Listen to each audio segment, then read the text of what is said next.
रवींद्रनाथ विद्यालयात गुणवंत विद्यार्थ्यांचा सत्कार सोहळा संपन्न। 10वीतील गुणवंतांनी शाळेचा झेंडा उंचावला। यशस्वी विद्यार्थ्यांना सन्मानित करताना प्रेरणादायी वातावरण। रवींद्रनाथ विद्यालयात 10वी परीक्षेत उज्ज्वल यश संपादन करणाऱ्या विद्यार्थ्यांचा सत्कार समारंभ अत्यंत उत्साहात आणि प्रेरणादायी वातावरणात पार पडलाय। या सोहळ्यात विद्यार्थ्यांनी यशाचे नवे शिखर गाठून शाळेच्या नावलौकिकात भर घातली आहे। या गौरव समारंभात संस्थेचे अध्यक्ष ॲडव्होकेट मनोज पिंगळे, उपाध्यक्ष वसंत राऊत, सेक्रेटरी वासंतीताई गटणे, संचालिका मृणाल पाठक, संचालक हरी काशीकर तसेच शाळेच्या मुख्याध्यापिका डॉक्टर वर्षा देशमुख, पर्यवेक्षक राजेश मालवी हे मान्यवर उपस्थित होते। गौरवप्राप्त गुणवंत विद्यार्थ्यांमध्ये प्रथम क्रमांक प्रिया निलेश डिंगोरे 91%, द्वितीय क्रमांक यश पुंडलिक पाटील 90.80%, तृतीय क्रमांक वैष्णवी राहुल पाईकराव 90.60%, चतुर्थ क्रमांक चैत्राली अविनाश पांडे 90.40% आणि पाचवा क्रमांक अल्फिया आसिफ शेख 89.80%।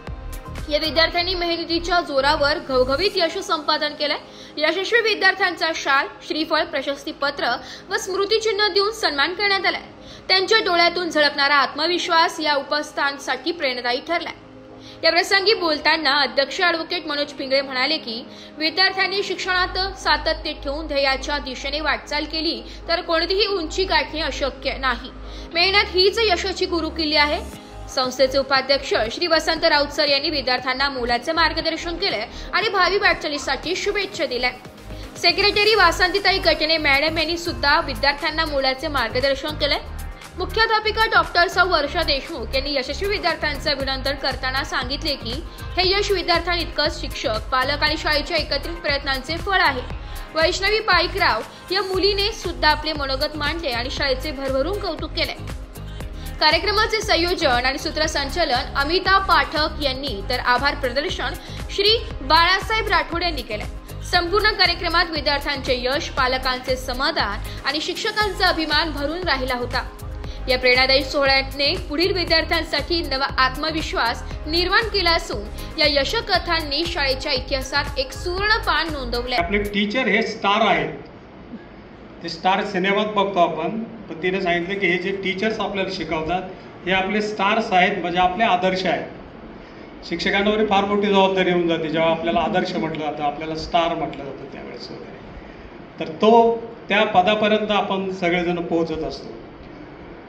मला वैष्णवीला ऐकता ऐकता एवढं असं वाटलं की ही काही MPSCची मुलगी आहे की UPSCच्या परीक्षेची तयारी करणारी वैष्णवी आहे।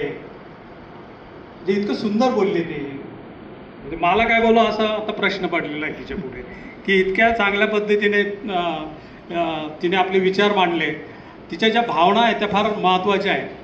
ती म्हणाली की म्हणजे मी आता असं म्हणेल देशमुख मॅडमला की पुढच्या वर्षी जो गुणवान गौरव समारंभ होईल त्यावेळेस वैष्णवीलाच अध्यक्ष म्हणून बोलवा, तिच्याच हस्ते तिला पुन्हा शाळेत येण्याची संधी मिळेल। वैष्णवी तुला प्रत्येक वेळेस शाळेत बोलवलंच जाईल। त्यानंतर हे जे मुलं पहिला दुसरा जो 5व्यापर्यंत आलेले आहेत, प्रिया डिंगोरे मला वाटतं पहिले आलेली आहे, 90%च्या वरती तिला मार्क्स आहेत। तिचे वडील आमचे विद्यार्थी आहेत,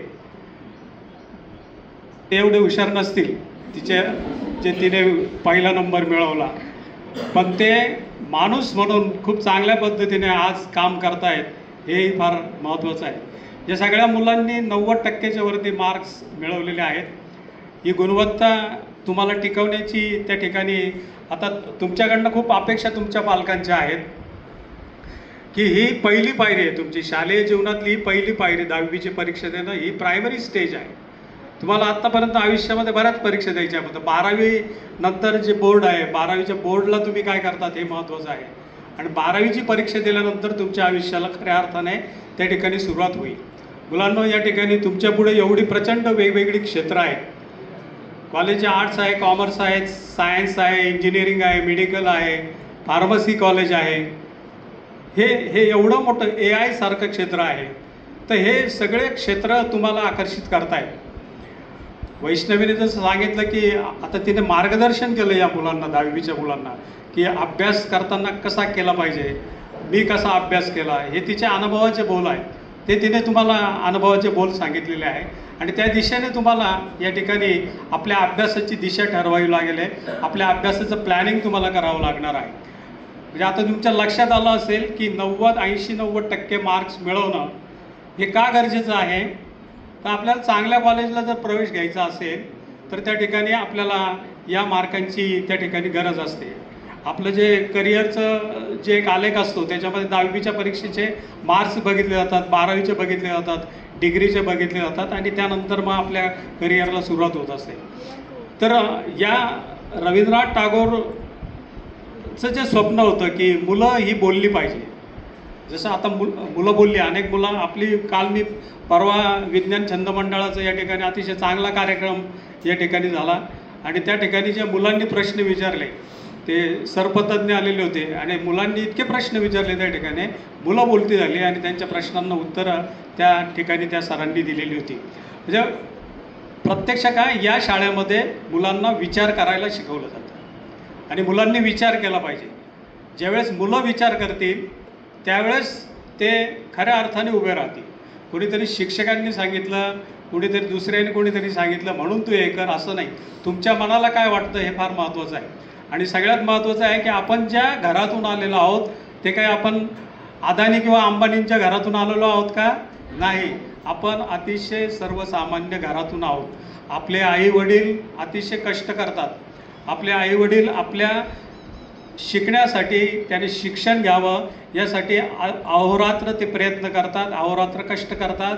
त्यांच्या डोळ्यामध्ये एक स्वप्न असतं आणि ते स्वप्न साकार करण्याची जी किमया आहे ती किमया ही तुम्हाला करावी लागेल. म्हणून बाबासाहेब आंबेडकरांचा आदर्श आपल्या पुढे ठेवला पाहिजे की अतिशय प्रतिकूल परिस्थितीमध्ये त्यांनी राज्यघटनेला लिहिण्यापर्यंत बाबासाहेबांनी झेप घेतली. हे असे आदर्श आहेत. आता आपण जर आजच्या जगाचा विचार केला तर आजचं जग हे खूप जवळ आलेलं आहे. नाशिक लोकशाही न्यूजसाठी कमलेश वाघ, नाशिक.